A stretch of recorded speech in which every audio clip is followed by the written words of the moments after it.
709. Wednesday, May 29th.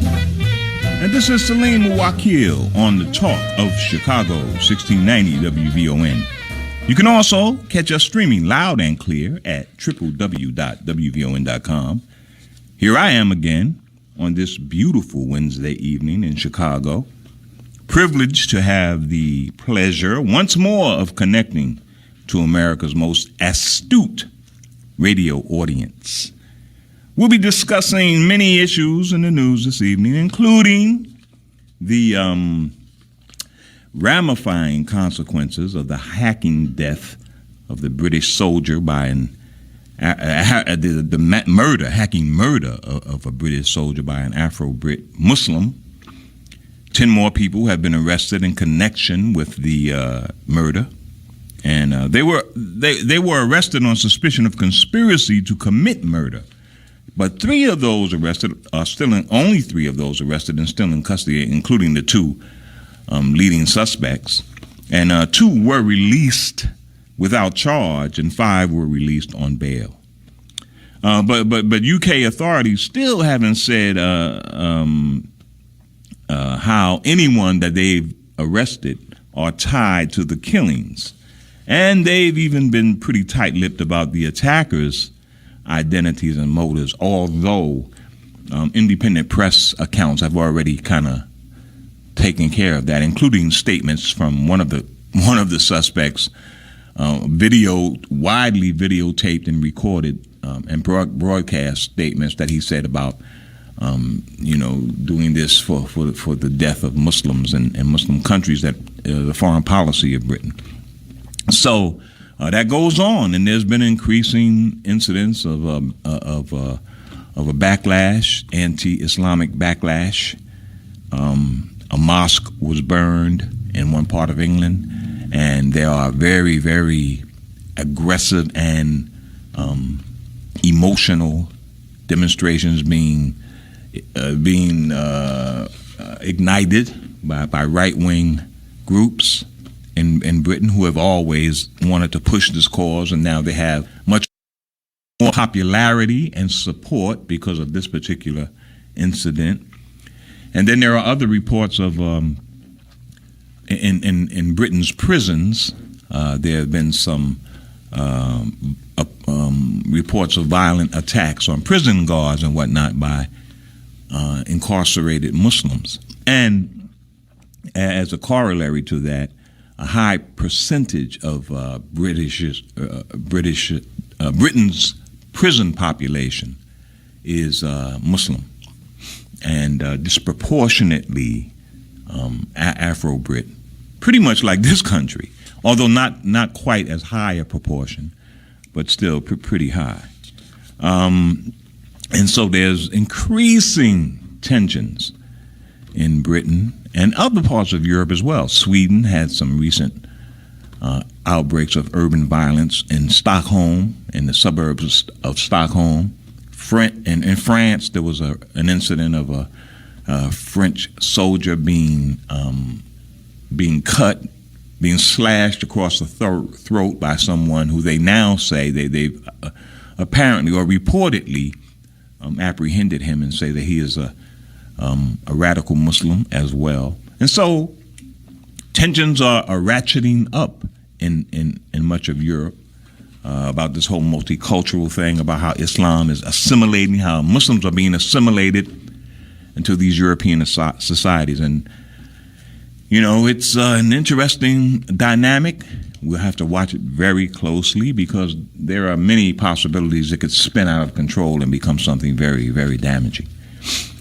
What do you think about the Boy Scouts' new policy of admitting gay scouts but barring gay scoutmasters? Of course, the Boy Scouts are an independent organization. I think their roots are in some religious institution, and so they've been reluctant to make this move, but they've been under relentless pressure to do it. What do you think about it? Do you think it's a good idea? Should gay folk be allowed in the Boy Scout? And if not, how can we justify that? How can that be justified? Because it would be certainly a violation of constitutional protections, and hard to justify. And also, but they're also, they're justifying keeping a prohibition on gay supervisors. And so, how does that work? What do you think?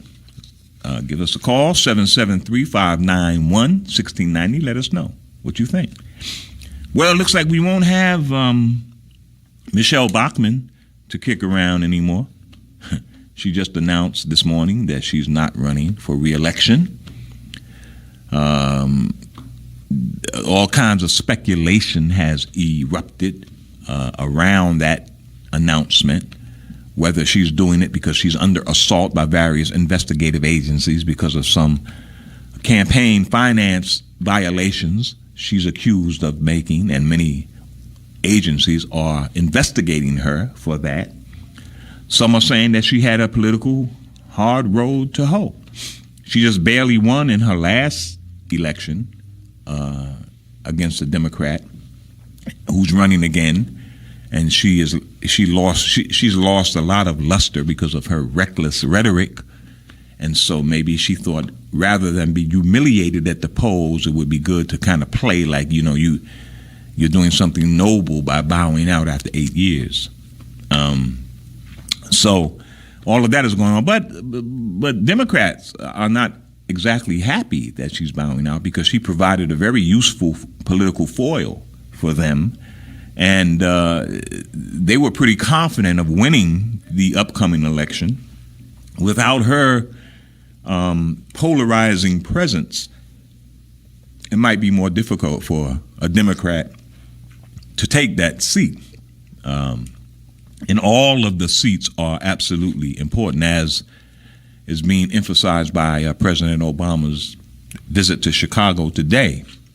He's doing a fundraiser for congressional candidates. They're looking to 2014 with great anticipation, because it's only then that if the Democrats retake the House, the president has a chance of getting some of his legislation passed. Without that change in the Congress, the obstructionist Republicans certainly will not allow any legislative progress on the president's agenda. So that's extremely important as far as they are concerned. And so Bachmann's resignation, so to speak, or her announcement that she won't run again, is not exactly good news. But for the country itself, not being that kind of political ignorance and historical obfuscation and Tea Party toadying, it will be a welcome thing. The absence of that will be welcome. So there are some good things to come from it. What do you think about it? Do you think it's good or bad? Speaking of good or bad, what do you think about this survey that has found that about 20% of all families now have women as the leading breadwinners? Is that a negative thing that imperils the development and nurturing of strong family units, nuclear family units? Or is it a positive thing, indicating that women may have finally claimed their rightful place in the workforce? What do you think about that? The negative part of it is that the median income of these breadwinning women is very low, much lower than was the median income when men were the dominant breadwinners. So that's a negative aspect of all of this. And it also indicates just how, although this appears to be kind of a feminist victory on the surface, it is actually more of an indication of how there is discriminatory vocational practices against women, employment practices, and payroll discrimination, because they still earn less than men do for similar kinds of jobs. And what do you make of the president's foreign policy speech last week, in which he expressed his anguish about deploying drones and the kind of the kind of odious policies he has to initiate because of this so-called war on terrorism, which he also said has run its course. But he also, as he said all of that, he noted that there won't be much change in how he conducts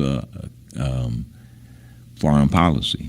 He'll continue to deploy drones because it is seen, it makes sense the way he explained it. And then today it was just announced that a drone took out a Taliban leader in Pakistan, and that attack would have been it would not have been permitted according to his new regime, his new guidance on drone usage. So, people say that don't listen to what the president says, because he has an amazing rhetorical ability to soothe varying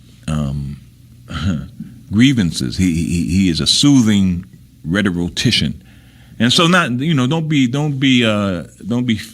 fooled by that. Are you fooled? Have you been fooled? Do you think that his foreign policy speech last week was a model of introspection and understanding, constitutional understanding, and demonstrating a progressive's reluctance to get engaged in war? He said all of the right words. He made a lot of progressives feel good, because many are still avoiding coming to the conclusion that he fooled them. That it would be like the Nobel Peace Prize Committee, which awarded him a Nobel Peace Prize, would say, "Hey, we made a mistake." They won't say that. And many progressives are very reluctant to admit the fact that they may have been snookered by this president. They still maintain the hope that he has these progressive instincts and is not being prevented from exercising them by a recalcitrant and obstructionist Congress. That that's what many would prefer to believe. And there's some plausibility to that view. But the more we go along in this administration, the more it seems that the president has certain kinds of views that were more in accord with the Bush administration and other imperialist-oriented foreign policy initiatives than previously acknowledged by the president. And after all, one of the things that made him distinctive and what contrasted him with Hillary Clinton was his opposition to the Iraq War and his general kind of anti-war posture. And in fact, that is, I think, another reason why he was awarded the Nobel Peace Prize, because folks assumed that he would bring this mentality into the presidency. He has yet to do that, and so this foreign policy speech was greatly anticipated for those who want him to finally do that. And he gave them, some rhetorical, he said the right things, but as we see today, the drone strikes continue. A new Gallup survey indicates that fewer Americans are defining themselves as conservative, and more are claiming the liberal label. That's a shifting dynamic, and it imperils really the Republican Party, because they already felt imperiled by these demographic shifts that are in the works. They see that white elderly white Americans, especially males, are diminishing as a percentage of the population, and so their electoral prospects are also diminishing.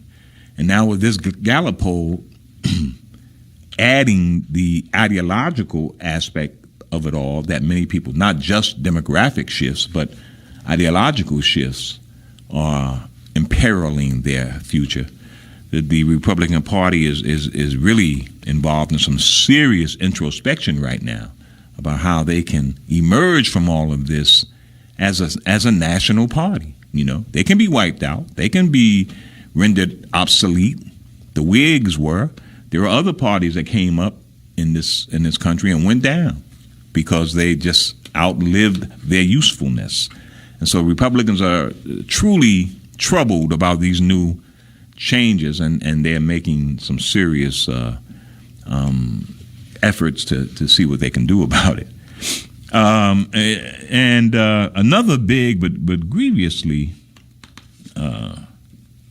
under a stress scandal. You know, the scandals are the things that we would also might want to talk about.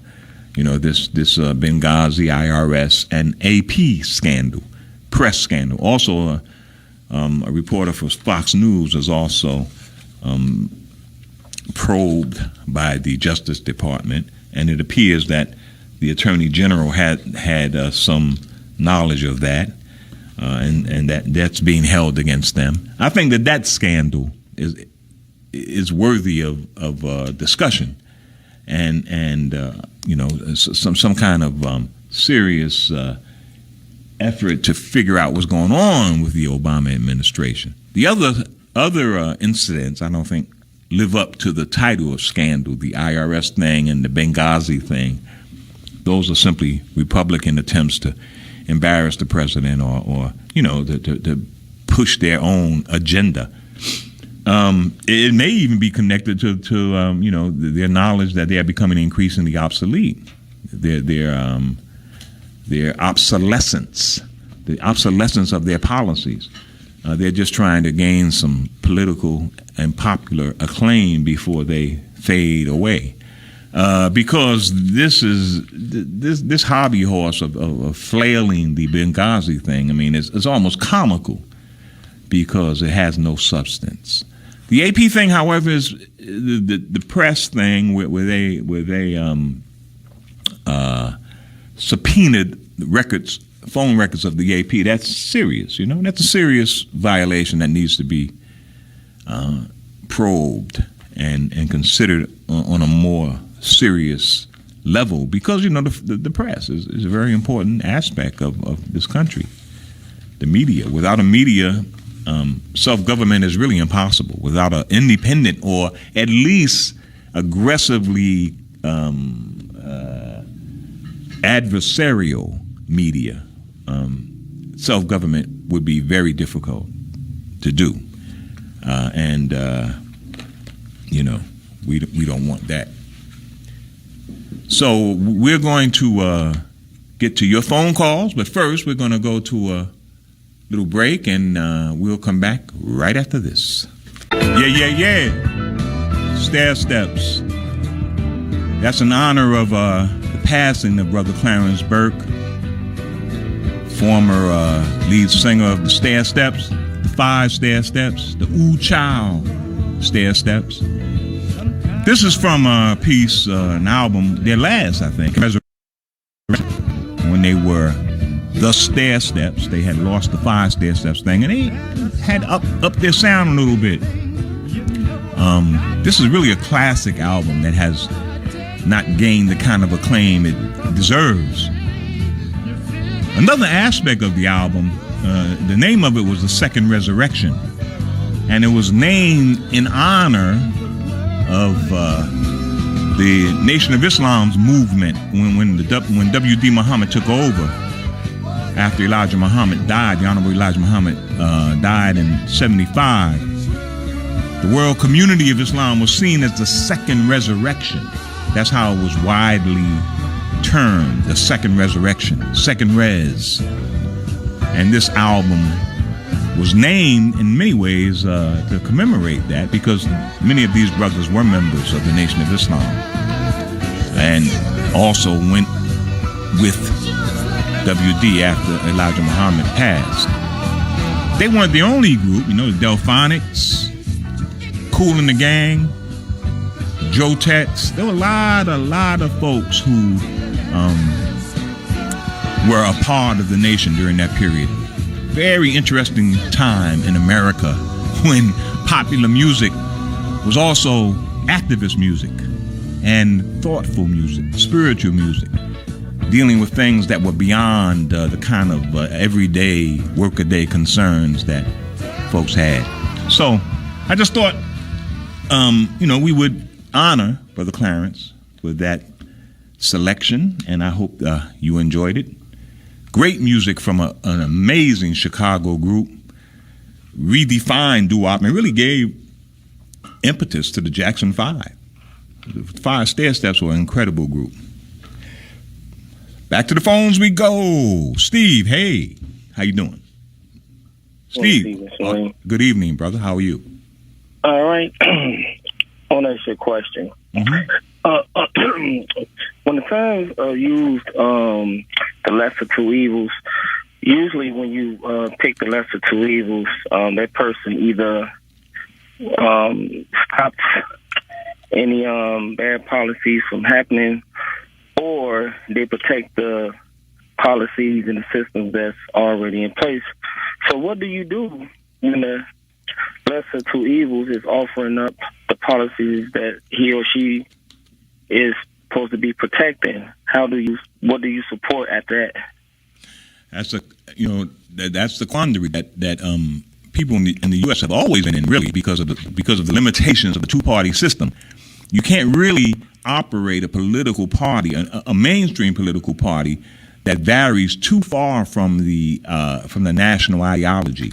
And the time when that did happen was like during FDR's reign, when the Democratic Party was the New Deal era, when they were threatened, when the United States itself was severely threatened by the Soviet Union and ideas of communism and ideas of racial egalitarianism that communism talked about. And so this country was kind of forced or embarrassed into supporting racial equality and civil rights, because the Soviets were embarrassing this country, on a worldwide scale. So there was an alternative ideology that people could use to threaten this country. And FDR incorporated a lot of socialist policies into the American system, with like Social Security and FDA loans and opening up of the suburbs with all kinds of very generous programs. And so we don't have that today. There's no alternative. There's no alternative to capitalism, and so the lesser of two evils, as you point out, the lesser of two evils can say, well, we're not as bad as they are, and that we're limited to those choices, because unless we go outside of the framework of American ideology, we don't have any other choice, because there's no alternative out there any longer. Capitalism won the Cold War. Socialism is no longer really a viable thing, except and hopefully it will grow. But in the Southern Hemisphere, South America, Evo Morales and the late Hugo Chavez and those folks in South America are the ones who are holding up they're holding up the hope of a new kind of economic order. But other than that, man, Steve, I think that we have to make do with what we have, and so, and protest and try to make it as good as we possibly can. Do you think if another crash happened in a few years, that it will be an uprising? That's possible. I mean, I think that's the only thing that could provoke any kind of serious change is a serious crisis. Because I don't think the American people will accept another. I don't think that'll happen. Well, what you think? A lot of people didn't think that they would accept the first bailout because it reeked of socialism. In fact, Time magazine had a cover that said, "We're all socialists now," because the government actually took over private industry and subsidized it, and that's classically a socialist move. So a lot of folks didn't expect that to go down, that would be tolerated. But because we were in such an economic crisis, the American people, or a great majority of the American people, let that go down. So if there's another crisis, a similarly disorienting crisis like that, there may be other kinds of drastic alterations that the American people will allow. But that's other than that, I don't see much chance that there'll be a chance. There'll be an opportunity to alter the system. All right, thanks. You have a good one, Salim. All right, Steve. Thank you, man. Appreciate it. Okay, let's go to Anita. All right, Assalamu alaikum, Anita. How are you? Alaikum assalam. How are you, Salim? I'm well. Oh, okay. Oh, that was a nice question that the brother asked you before me. Mm-hmm. And the lesser of the two evils is a very difficult decision sometimes. It is. But you have to figure out which one is working and understand, I guess, exactly why you're doing that. But I had an answer to some of what I felt, because I've been thinking about how we're going to change the American system. Because I feel we're the leader in the world as far as women's rights now. Some other people may argue with me, but I think America's doing pretty well as far as liberating women, which also liberates children, because hopefully she'll share that education in the home, with the children, and the children will be smarter. But I think right now our government system needs to really be stuck on equality, because the budget has been so messed up by not using that as a basis for, helping people out, that it's just really off right now. And that's why I think the Republican Party is starting to become, an extinct, type of situation. Yes. And the things that they represent, even though some of their concepts I think are very good. But what I have come up with is I felt that, and a lot of people probably won't agree with me or disagree, but I want to nominate another African American as a president. And I know he's never been elected, but I don't think you have been elected to an office to become the president. No, you don't. But I think he's qualified through his history, and I think Reverend Jesse's other son, Jonathan Jackson, even though he probably would not want to do that, but I hope he would reconsider. I think America needs to be explained to very well what equality is and why it's important, because equality also stops slavery. It also stops poverty. It stops the breakdown of the family, because people's rights are respected, and African Americans, we have been so disrespected that we know backwards and forward when, someone's rights are being trampled on.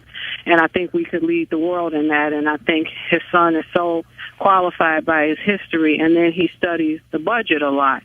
And it probably helped him to also have someone in the family in the House of Representatives.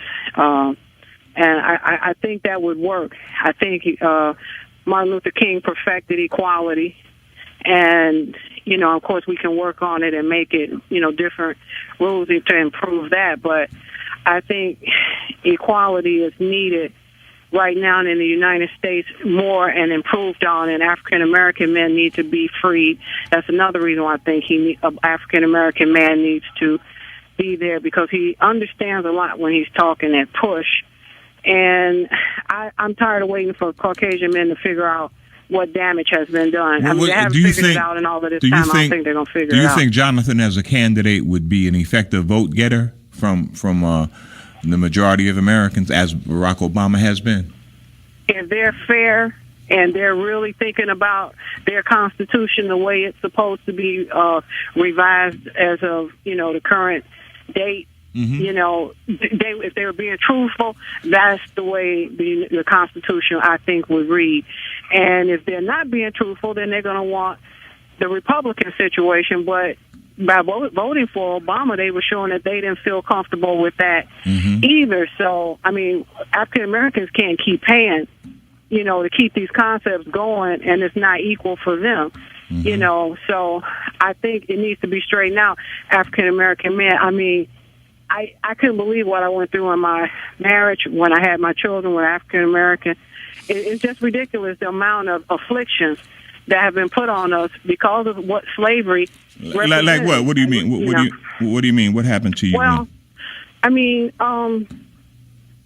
you just have a lot. First of all, a lot of our parents, our families were so broken. It's hard to patch the history of your family when you need help. This was our biggest problem.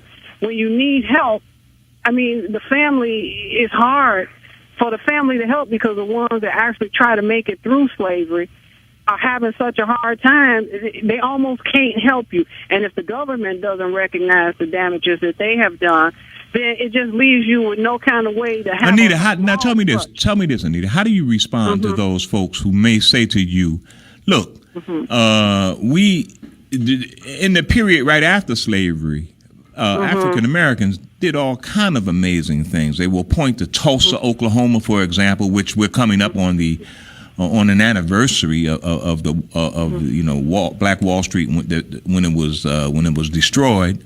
And they will say to you, look at those examples. Black people came out of slavery and thrived in segregated communities in many ways. How do you respond to that kind of thing? And that well, if you go back to slavery, you're omitting one big part of our history. If you go back to it. If you go back to slavery and don't consider that interim period when we made such progress after slavery, you're admitting something. Also, I hear a lot about what happened when we actually came together and were able to go to school with the Caucasian race. Okay, and as we all can see, if you go to school with Caucasian or you have gone to school with Caucasian, there are some people there that's going to be fair, and there are some people there that's not going to be fair to you. Okay, and so the integration wasn't just on our part. When we come together as a nation in the new form of it, where we're free, then the whites have to also understand what the difference is too. So when we can do it at home, but when we get out in the general public and the institutions, the people that are running all the big institutions are not going along with what we understand, then we have a problem. But if it's written in the Constitution that it needs to be protected, then we need to, as a community, to decide to pick someone that's going to make sure that white people understand, you told us this is true, the history of this is so bad, we can't go backwards, and nor can we I think God would eventually free us, but we should ask the white people to correct what they've done first. All right. Okay, Anita. Then I think we should, do something different. All right. Thank you, my sister. Appreciate it. All right. I'm still. In some ways, I agree with what Anita's saying. I mean, I think that our injuries are based on our enslavement, our history of enslavement. That our lack of progress, that our disproportionate miseries are all based on our enslavement and the Jim Crow apartheid we faced after that. A lot of people point to Tulsa and these other incidents or these other periods in which we made relative progress. But if you really examine those things in a serious way and in a nuanced way, you'll see that we suffered many of the same problems we're suffering now. It's just that we had no alternative but to support ourselves because we were segregated. And so many of our institutions grew because of that.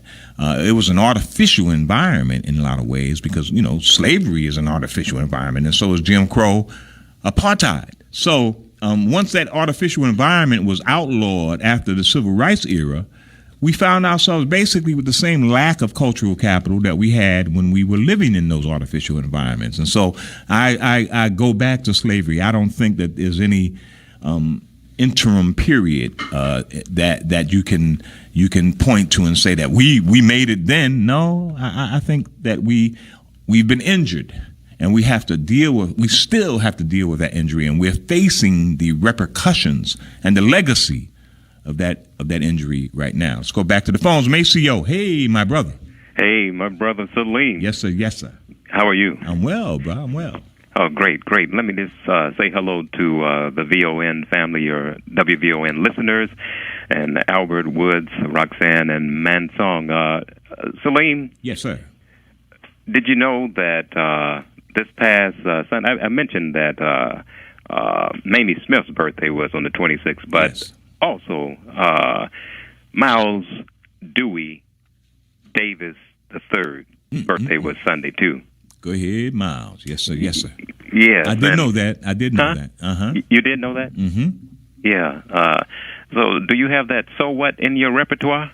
I have many of Miles's hits in my repertoire. Yes, sir. I mean, do you have it at the studio? Yes. So what? It's possible to play a little taste of it, if it's possible. Throughout the the day. Throughout the evening. But anyway, can I say a few things about him? Yes. Okay. First and foremost, born in Alton, Illinois, on May 26, 1926, to Miles Henry Davis, his father, who was a dentist, and his mother, Cleota, who was a pianist, a blues pianist. But anyway, they moved from Alton to St. Louis, East St. Louis. And, in addition to him, his mother wanted him to play piano. His father ultimately bought him a trumpet. But, he played baseball, football, and basketball in St. Louis. You knew that, right? Yes, I did. Yeah, and then also he had a love affair with boxing, even though he didn't get into boxing at that particular time. Ultimately, he roomed with a drummer who was a boxer turned drummer by the name of Stan Levy, and he was inspired by him. He was inspired by Sugar Ray Robinson. And ultimately, he got into the gym in New York, I believe, with Bobby McQuillan or something like that. But he trained, and he was a pretty good boxer. Now, Albert Page, he mentioned this because he told me that he got into a lot of altercations with police and stuff like that. But he would duke them out. Who, Miles, you mean? Yeah. Yeah. Miles was a very pugnacious cat. He was notoriously pugnacious. He didn't take any stuff. He didn't take any stuff, man. For real. Yeah. But anyway, in keeping with his musical career, he attended Juilliard for a brief minute. He said that he didn't like so much the repertoire, the white European repertoire there, but he did appreciate the harmony and everything that he learned there, because that ultimately went a long ways in terms of his musicianship and stuff like that. Mm-hmm. And of course, Charlie Parker was one of his idols, and he ultimately hooked up with Charlie Parker when Dizzy Gillespie left, and then he ultimately got into the bop scene and then the cool scene. But just wanted to say a few things about him, because I know you have a lot of callers tonight. And then in addition to that, in reference to the school closings and stuff like that, I got an email from Roxanne, and thank you, Roxanne. She sent me an email from this is a dean at the Howard University. Her name is Leslie Fenwick, and it is her contention that urban school reform is really about land development, not kids.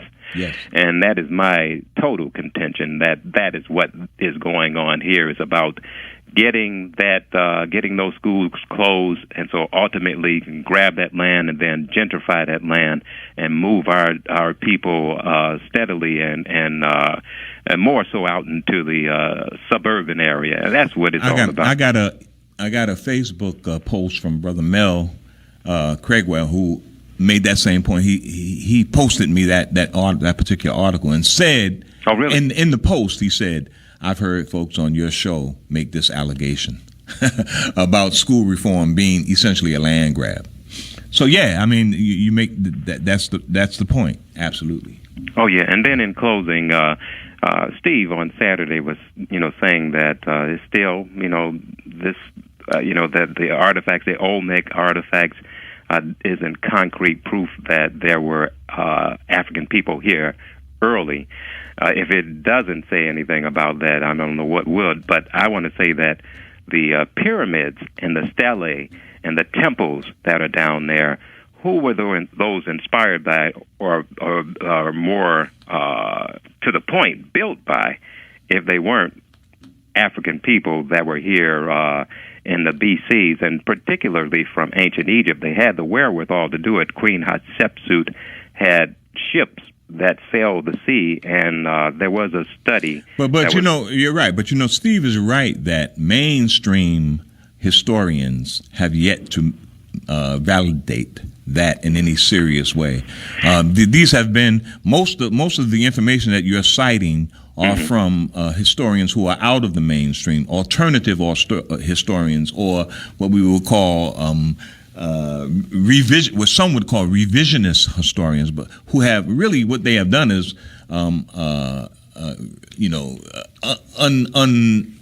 unleashed or disclosed information that had been covered up by other kinds of scholarship. But Steve is right that scholarship still is not does not acknowledge that reality, that there had been previous settlements in the so-called New World pre-Columbus.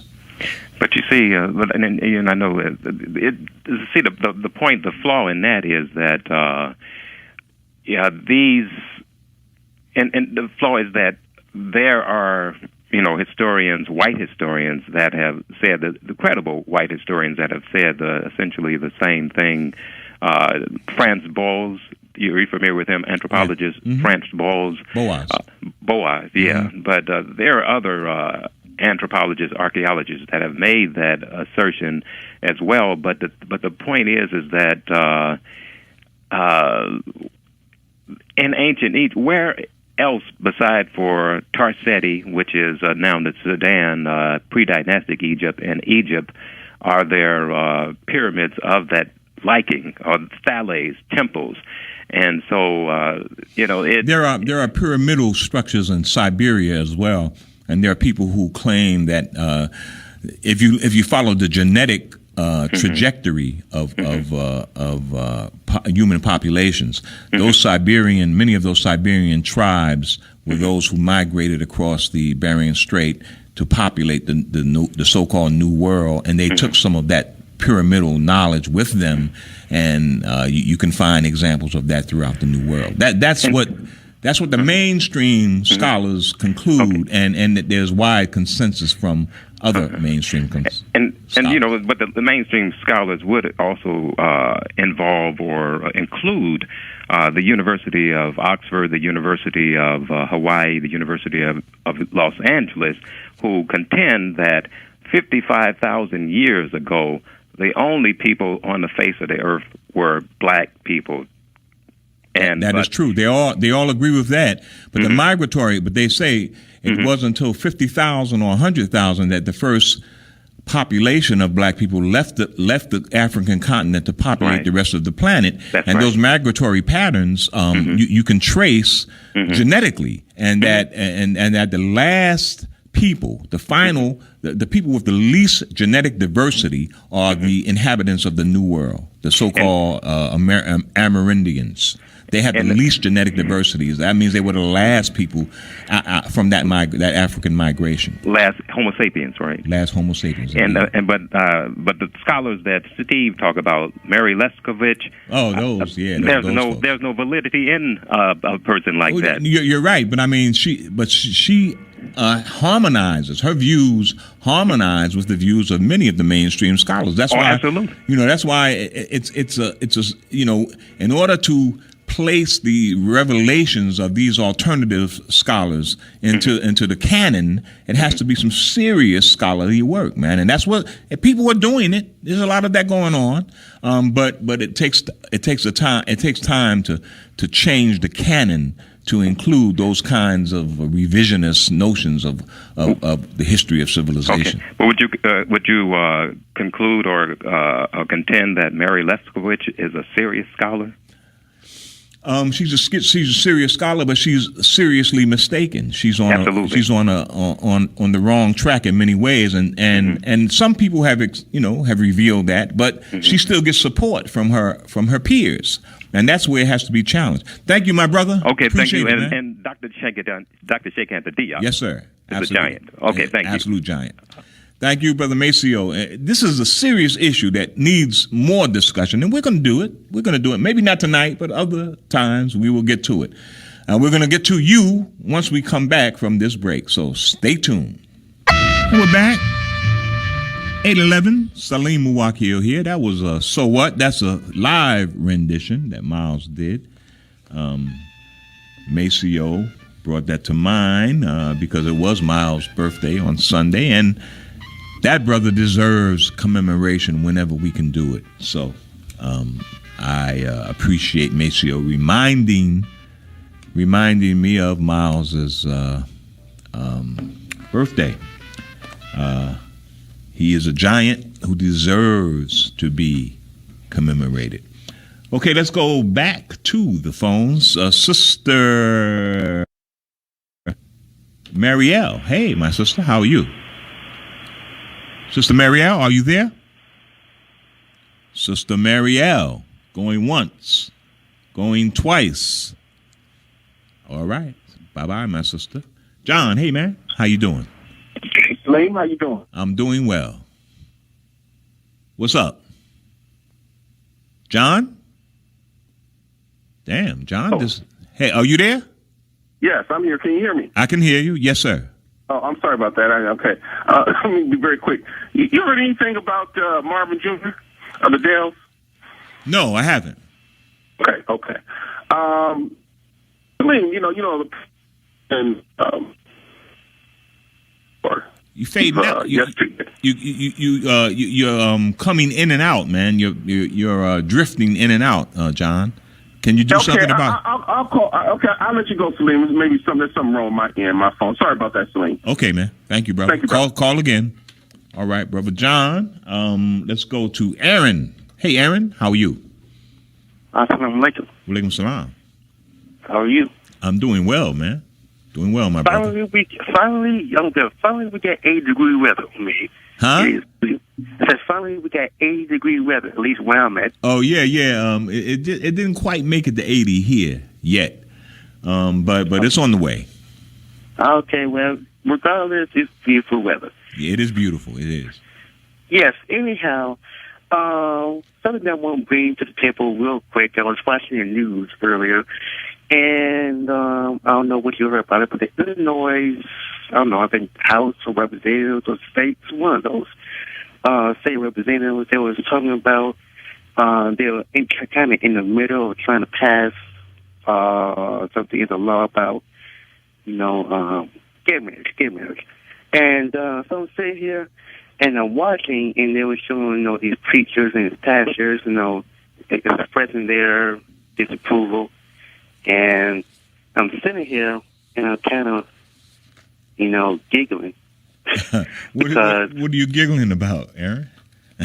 giggling, laughing to myself because I'm just sitting here, and I'm watching these folks fighting over this, man. And I'm asking myself, is this particular thing, gay marriage, quote unquote, is it necessarily a right? I mean, really, is it a right? Is it a right? Like, meaning, is it really?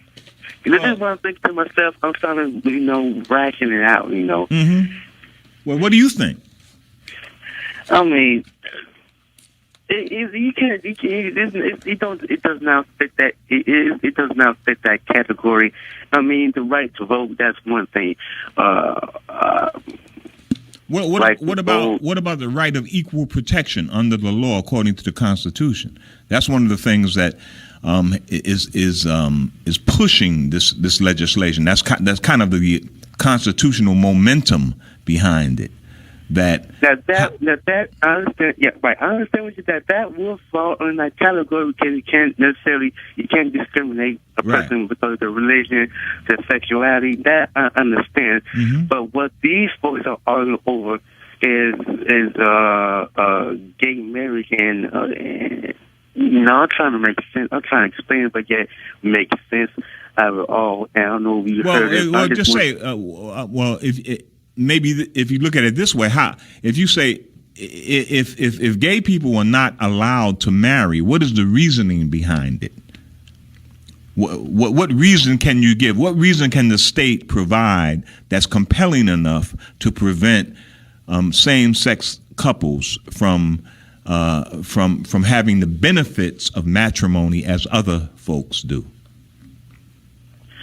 I don't know. I think it's based on the moral fact that a man and a woman are supposed to get married. I don't know. But isn't that a religious view? Yes, sir. It is a religious view. Yes, it is a religious view. But I'm trying to make sense as this goes on. So I just wanted to bring that to the table, and also I want to share this last thing. I got this, this idea is if say the U.S. It says all the legislators, lawmakers got together, and the gay people got together, and the U.S. gays like to the gay people. So look, y'all go to Hawaii. Y'all can have your own government. Y'all lawmakers. Y'all can make up your own laws that benefit you all in the state of Hawaii. That thought came up. I was like, man, that actually sounds like a goddamn more than anything. Y'all look, let's think of it. Y'all can make up your own laws in the state. Y'all buy Hawaii. Y'all come together. Y'all buy Hawaii, and y'all can come up with your own laws that benefit you in that state, and leave them. I can just say the moral people to ourselves. All right, brother. That was a thought. That was a thought, All right. Thank you, Aaron. I appreciate that, brother. Yes. Hawaii. I'm not, that might be very appealing if you provide free transportation and free lodging on that wonderful complex of islands. Who knows? But of course, that would be, again, an unconstitutional construction of how you should treat gay folks. Let's go back to the phones. Tim, hey, man, how are you? Hey, Tim, are you there? Yes. Uh-huh. Okay, how you doing, Salim? I'm well, man. Okay, now, this is what I got a problem with today. I'm reading the Sun-Times newspaper, and they're talking about this Mark Kirk, the senator out of Illinois. Yes, sir. Talking about the bust of 18,000 gang members. So he's, in a sense, trying to propose, I suspect, some legislation that's going to single out gang members. And in the article, is specifically singling out the gangster disciples. When it doesn't hint that he's singling them out because they've committed any crimes.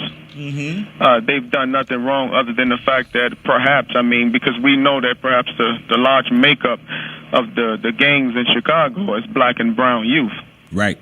So he's going to single them out specifically because of that? Yes, that's what it sounds like to me. And now, there's no money for any social programs. You would think that before you would just single them out for that reason alone, you would probably try to offer them some job training. Yes, sir. Some programs, perhaps they need to get back into school and things like that. Because they're going to get money for this initiative. Yeah. Because they're going to have to beef up the police department. From what I understand, he got the judges on board that they're going to have to prosecute them. But for what? That's right. For simply guilt by association. That's what and that's unconstitutional as well. We are talking about constitutional protections. That is certainly unconstitutional. So I hear you and I agree. I haven't read the piece, but I've heard people comment on it, and it does not pass muster as far as I'm concerned. And again, all youth seek fraternity. That's the nature of young people, especially young men. Wherever you go on the planet, young men seek fraternity. Either they have legitimate forms of fraternity or they have what we call illegitimate forms, but they seek fraternity. And so are we going to punish young people for engaging in a biological imperative, an evolutionary imperative? That is the epitome of a fascist policy. So yes, I think that Senator Kirk is way off with that. Now, could this be, understood as being like a racist policy? Because, we got plenty of, let's say, white skinheads and racist organizations that commit crimes. And then you can look at the white-collar crimes. I mean, these folks are committing crimes every day, but he don't take a stand against them. I mean, Aryan Nation. Why not focus on the Aryan Nation and do that same thing? I mean, they would. They've made threats that would even approach the level of terrorism, because they've talked about overthrowing this government and whatnot. So yes, I mean, I think he's way off with this, man. And the other sad and stark part about it, the way I'm seeing it, you're not getting anybody. There's no uproar about something like this.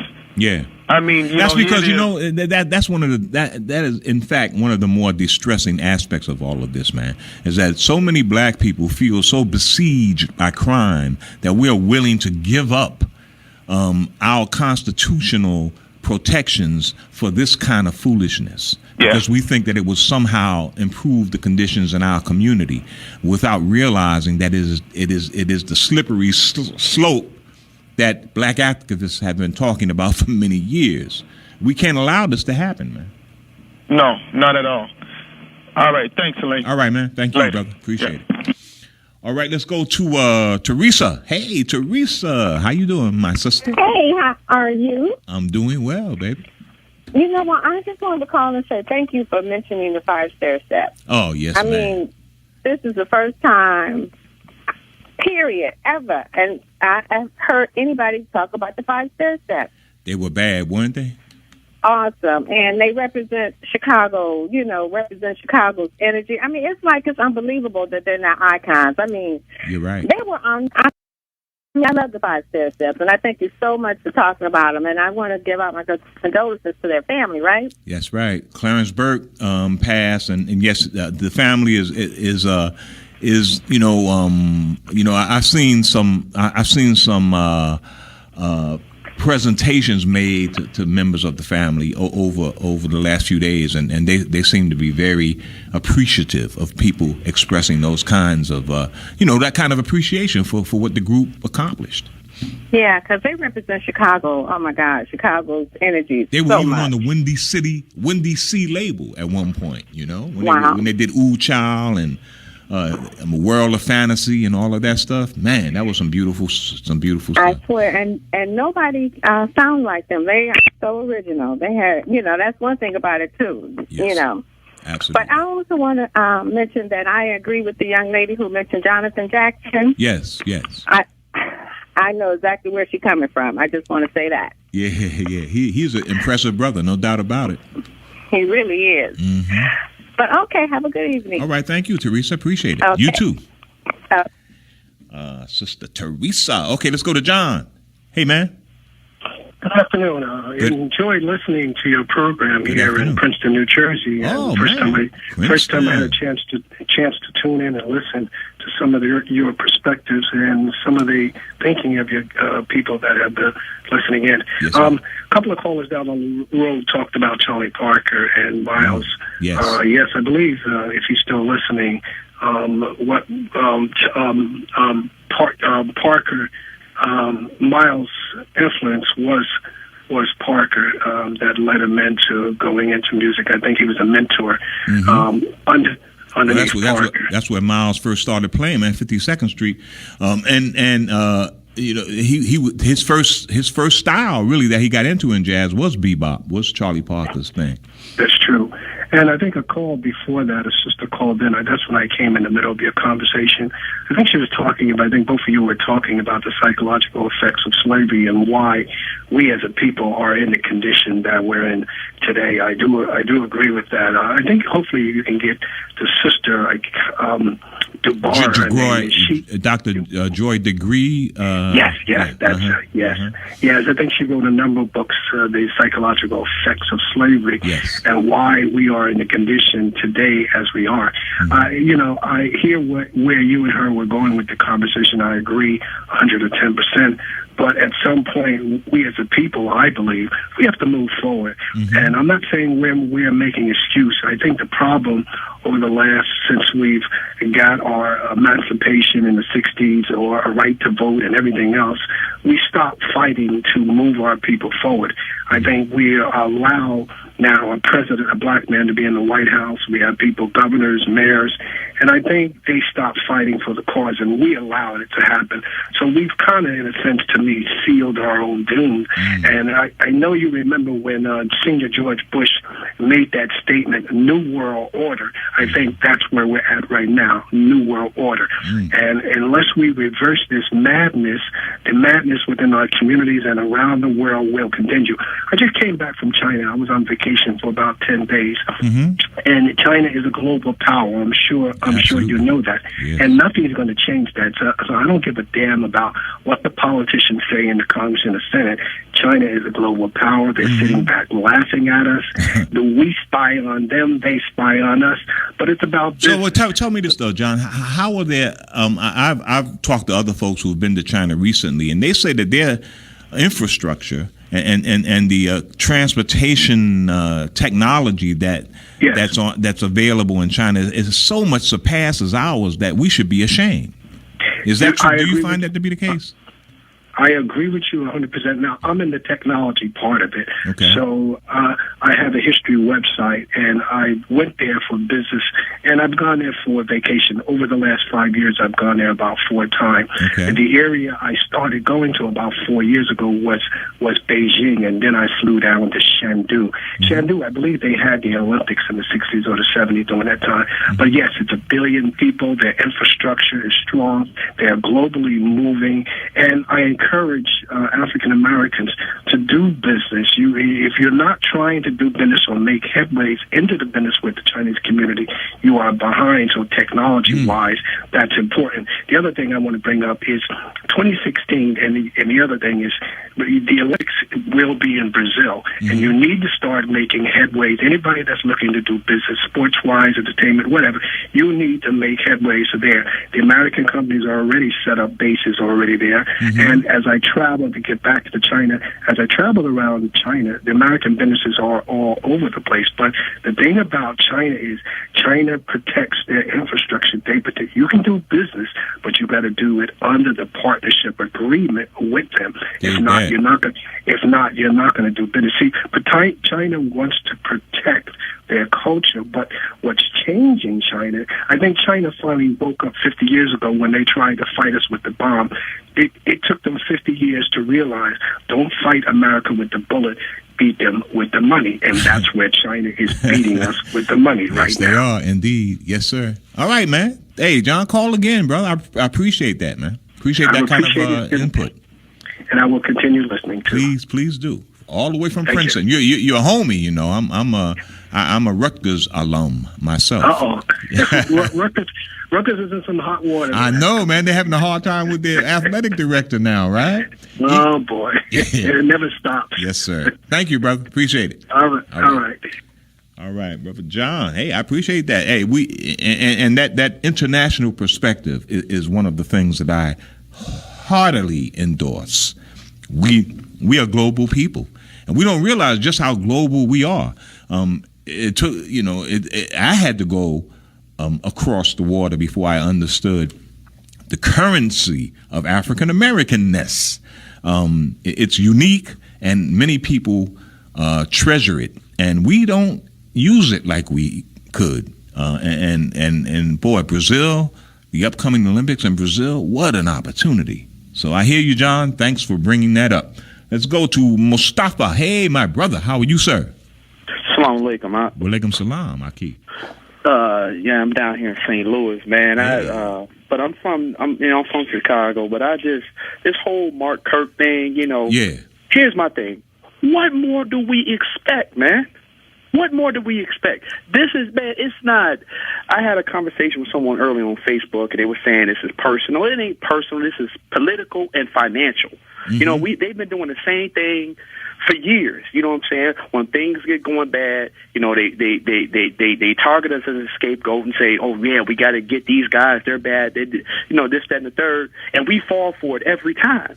But we fail to realize that, you know, I would hear brothers say, well, they're not giving us no jobs. They're not doing this. They're not doing that. It's not their problem. It's our problem. If we want to fix it, then we got to fix it. Everybody can go out, buy brand new Jordans when they come out. Everybody can go out and buy, you know, 28s and 32s and whatever. Mm-hmm. But how many of us are actually taking the money that we make to invest back in our community to make sure our kids got a summer job? Yeah. We ain't doing that. But we want to right. sit back and say, Mark, they going to do what they going to do regardless, man. That's just the nature of the game. This is Monopoly. That's the nature of the game. That's just the nature of the beast. But we have to stop being pushed around. We have to stop being pawns. I got a saying that I've been saying for the longest. Power only respects power. Get some or get to the back of the bus. Because when you at the back of the bus, you at the mercy of whoever driving it. And that's all I got to say. Peace. All right, brother Mustafa. Thank you, man. Appreciate that.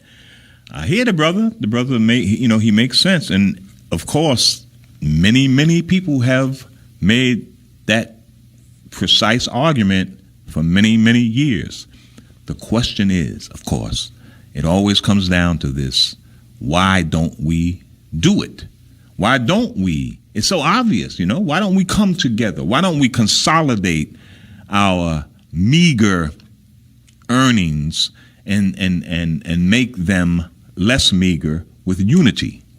That's a very simple formula. Many people have urged us to do it throughout our history in this country. Yet, it's difficult to get us to do it. And I think the reason why it's difficult is because we're putting the cart before the horse, so to speak. We have to have the mentality before we have the behavior. And we have yet to have that mentality. We have yet to infuse into our people this notion that we need to unite, that we can trust each other enough to allow someone to lead us in a certain direction.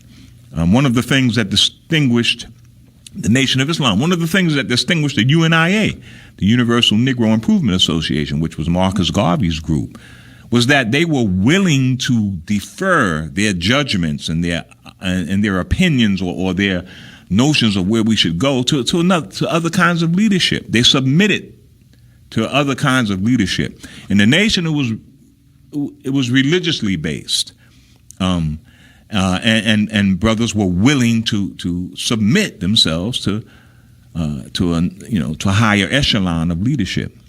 Just like in military. That's why the military is so effective, is because they have a chain of commands. People are willing to submit themselves to other kinds of leadership that has a more directive effect. Without that willingness to be unified, without that willingness to submit and to sacrifice your judgments and your opinions for someone else's leadership, without that, it's going to be an impossible task for us to unify in any serious way. Let's go to Shelby. Hey, Shelby, how you doing, brother? Hey, Brother Salim, good evening, man. How you doing? I'm doing wonderfully, man. Yeah, excellent. Hey, I always like to thank you for your show because they're very informative, and I also appreciate all your callers. Yes, sir. Hey, Brother Salim, when you were having a discussion with Brother Maceo, you seemed to think that Steve was only making the point that the major institutions had not accepted Van Sertima's thesis of the African presence before Columbus. But what was Steve's positions on that point? Steve's positions were that it's not true because there's been no corroborating scholarship. Yeah.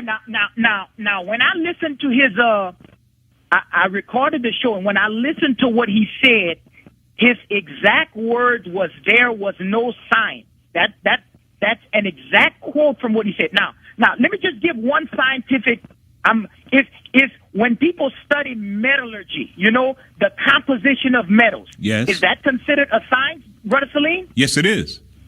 When Christopher Columbus met the Native Americans, and this is written This is in Christopher Columbus's second journal, and it's in many other places. So I tend to think that Steve is sort of misinformed or he's not well read. But when Christopher Columbus wrote down that he got these metal-tipped spears from the Native Americans who got them from black-skinned people who came from the South and Southeast, Christopher Columbus sent these spears to Spain to be assayed. You know what assayed is? Yes. Assayed means you look at the composition of the metal. Yes. Or some folks say assayed. Yeah, assayed, yeah. And the composition of the metal was 32 parts. 18 gold, maybe 16 silver, and 8 where's your documentation for this, Shelby? You can get a book entitled Race Discourse and the Origins of the Americas. Okay. And there's an article by Dr. Ivan Van Sertima called The African Presence in Early America. Out of the 13 parts, 18 was gold, 6 was silver, and 8 was copper. This is on page 67. Okay. And they took these spears. This is an anthology of works. Yes, it's an anthology of articles that were produced in this book. Okay. And they found the identical ratio of metals as those that are in West Africa. Now, Brother Salim, there's also there's so much evidence to state that the Africans came here way before Columbus. I was just embarrassed for Steve. I really was, because I took. But Shelby, man, I'm sure that if you look at mainstream evolutionary anthropology today, or maybe not evolutionary anthropology, but old style anthropology, forensic anthropology, you find that many scholars still reject the fact that there were any significant settlements of African people in the New World. Now, Brother Salim, let me make this last point. Okay. You asked Steve if he knew about the Olmec civilization. Yes. The first Olmec stonehead that was found in the Americas that was published was in 1858 by a Mexican peasant. Yes. But the second one that was found, nobody took that Mexican peasant seriously, but the second one was found in 1862 by Jose Melgar. And you know what was so significant about the stonehead that he found, Brother Salim? What was that? When you turn the stonehead to the back, it had 7 braids. Okay. Carved into the Olmec. Now, Brother Salim, I have to ask you, where do you see the braids? You see, when it gets down to it, these people are simply racist, and they cannot accept that the African people did these things. Well, you know, Martin, but I'm sure you're familiar with Martin Banal's theory about the Black Athena, right? Yes, sir. Yes, sir, I am. And his notion that it was that kind of racist scholarship that a previous scholarship that had concluded there were significant contributions by African people, but the Aryan model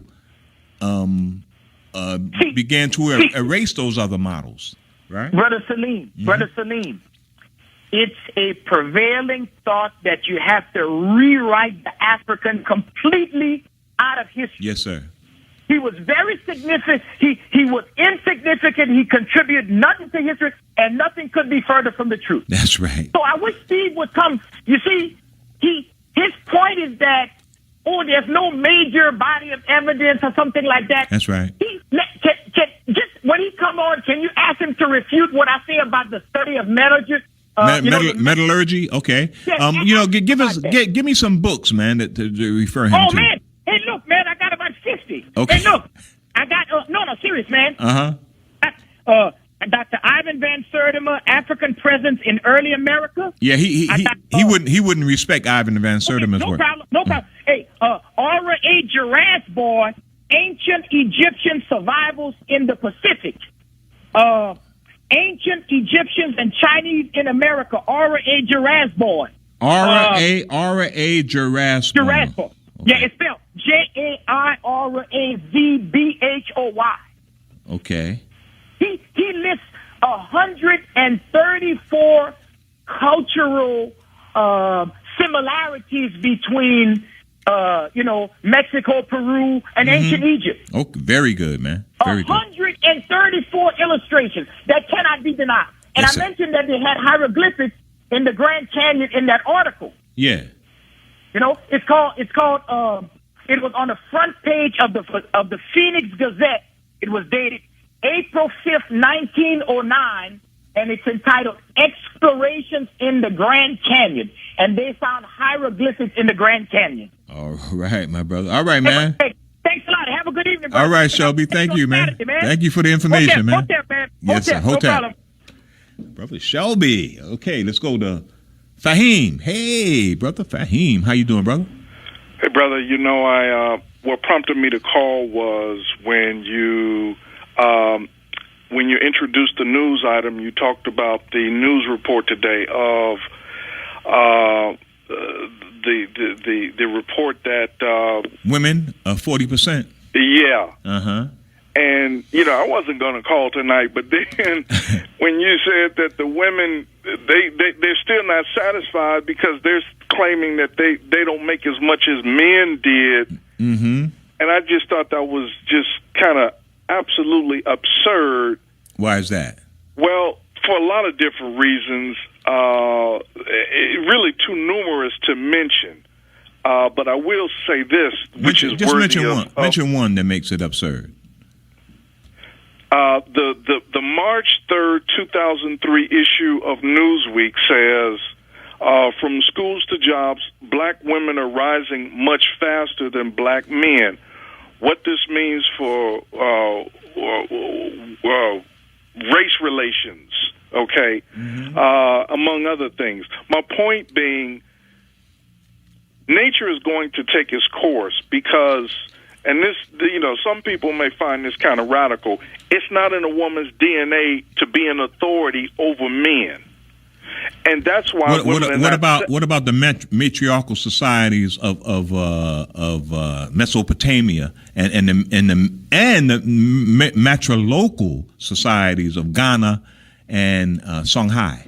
Okay, I will tell you this, Salim.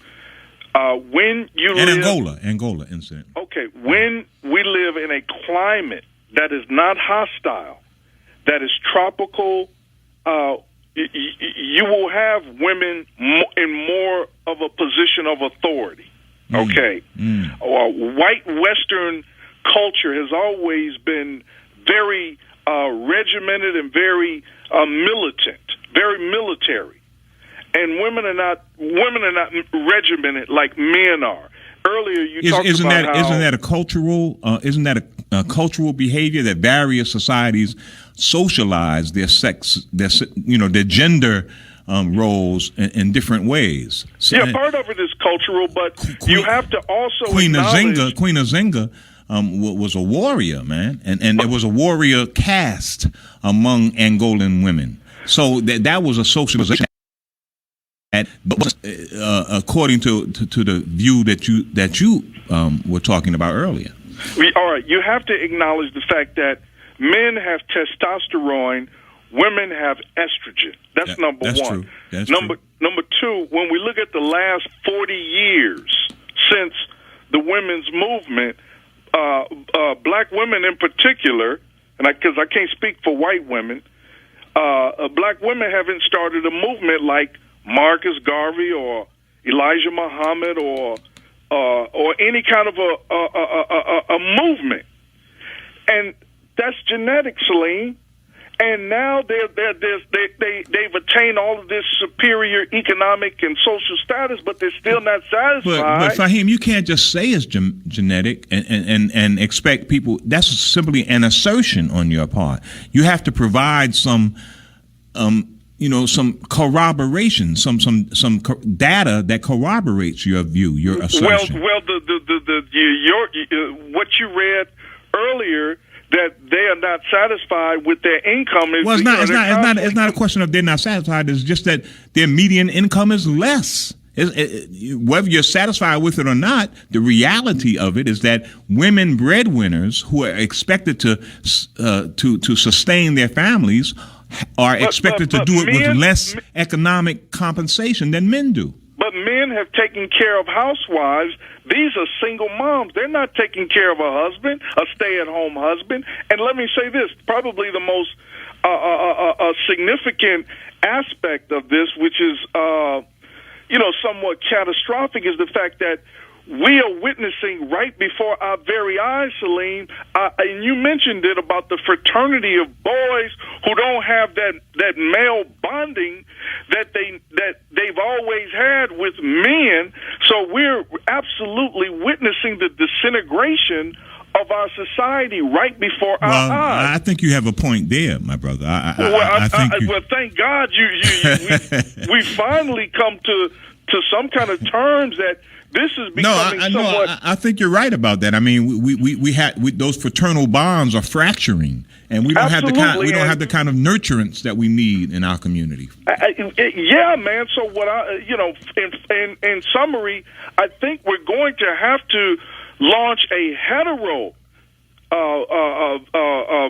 values, heterosexual. Well, that you remember that. You remember that movement. It was a poet. I forgot his name, man.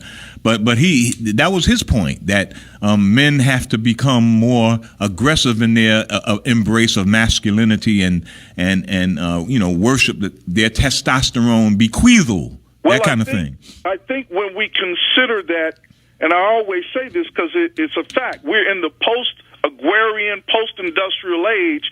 While before when we lived on farms, it was obvious what a man did and why muscles and testosterone was necessary.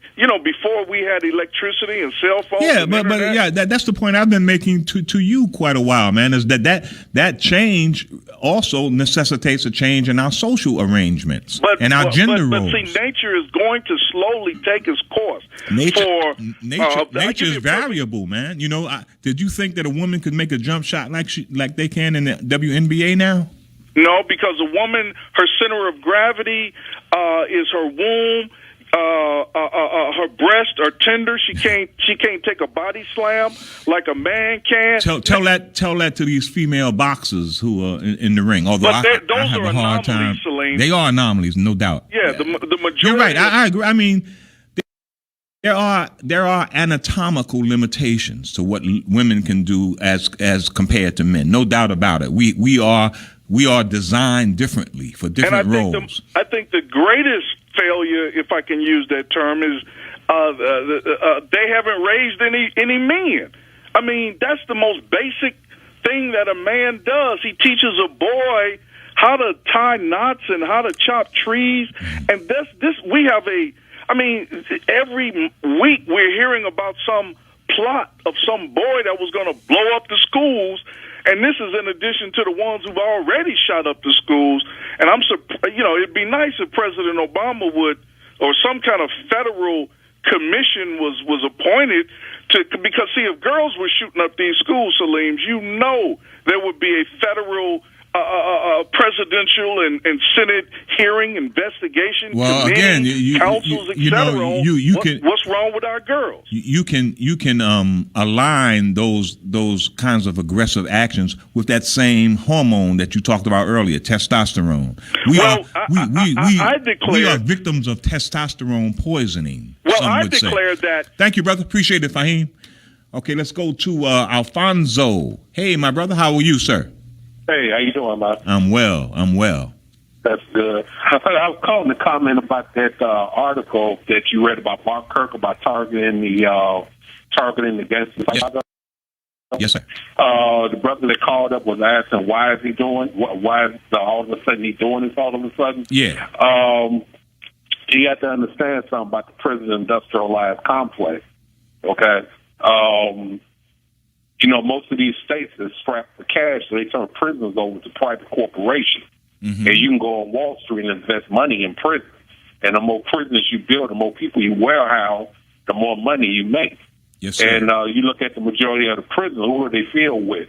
With us and Hispanics. Yeah, well, Michelle Alexander, the new Jim Crow, the book that she wrote really, makes a pretty explicit kind of explanation for how that prison industrial complex has developed and that dynamic that keeps it moving. And so, yeah, right. I hear what you're saying, man. But this is something. This is beyond that simple dynamic. This is something. Well, understand something else. A lot of these politicians, especially these senators and congressmen, they have money invested in private corporations, and these private corporations contribute a lot of money to their campaign. So, it would be unlikely that he would propose something like this. To lock up more of our people, put more of our people in prison to satisfy. Well, I don't think we should be surprised by any effort to do that. But the point is that we have to be vigilant in opposing those efforts and making arguments that expose them, much like you're making right now. But we have to make those arguments in a larger venue so that people can see the insidious nature of what they have in mind. But one more point. Go ahead, bro. One Quickly. more point, straying off the subject we're talking about. The young man that called up was talking about early African presence in America. I got a documentary, Hidden Colors, that talks about that. Yes, sir. I'm familiar with that. Uh-huh. Right. And it talks about early African presence in America, thousands of years before Christopher Columbus before he was even born. Yeah, but we're talking about.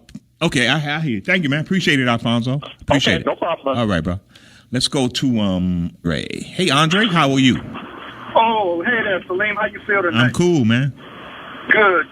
Salim, I called. I was just listening, but I wanted to call and make a comment on a couple of things. All right. Number one, when people call here, like the young lady did, and suggested Jonathan Jackson be a good candidate for president. Yes. It tells me that they haven't got a grasp as to what's happening in the United States for African Americans politically. Now, Jonathan Jackson is a nice person. I like him as a person. But to nominate another black president to have to face a racist Congress down there, that seems to me to be a waste of energy. So what I'd like to see happen is that, I don't know how it can happen, but I'd like to see a movement in this country to try and get more referendums on the ballot. Start a system of referendums where people can vote, have more of a say on their destiny. They say we don't do referendums, but it's maybe about time we start doing that. Because as you and I talked about before, African Americans are like 13% of the population, and maybe a little less than that of the electorate.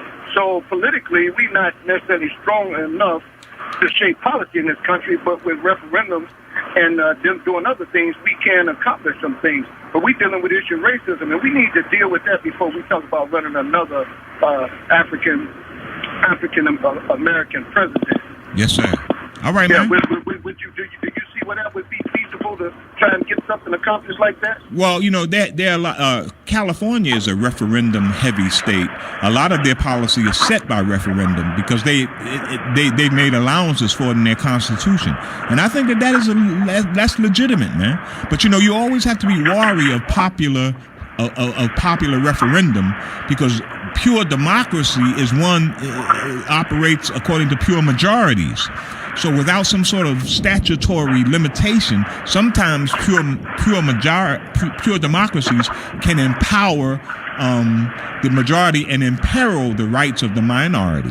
It can run over, so you have to be very careful about that. The last thing, Salim, is about the gang situation. Yes, sir. Either black people want to be rescued from a situation or either they don't. It's like they complain and talk amongst themselves about the violence and the killings going in the community, but whenever anybody comes up with any type of ideas to deal with it, they holler racism, they holler that it's because most of it is racism, Andre. I think that's because. Well, but who's going to save us from killing up each other? Yeah, well, that's the question. racism has had to. All right, thank you, brother. Appreciate it, Andre. Andre's asking that question. Why? It's a perennial question. We want to stop the violence, but yet when people try to take efforts to stop it, we complain about those efforts. And he's asking, why do we complain if we can't stop the violence ourselves? I think you have to come to it with a different perspective. Is the violence because of our genetic propensity to kill each other? Is there something genetic in this? Why do we act in this way and others don't? I think the answer is very, very clear. No others were enslaved. No others had the history that we've had. It's not genetic. We're not, uniquely debased so that we engage in fratricide just on a whim.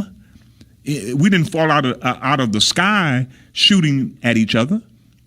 It's a socialization process that goes back.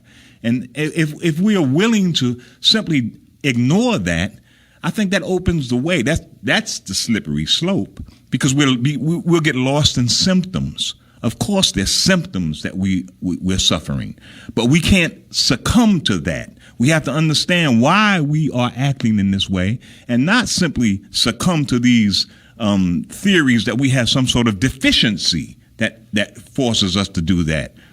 It's a reason. We've been socialized, and we have to understand that and take actions to counteract it. Back to the phone. Let's go to Kay. Hey, Kay. Hi, I didn't think you were going to get me in. Just barely.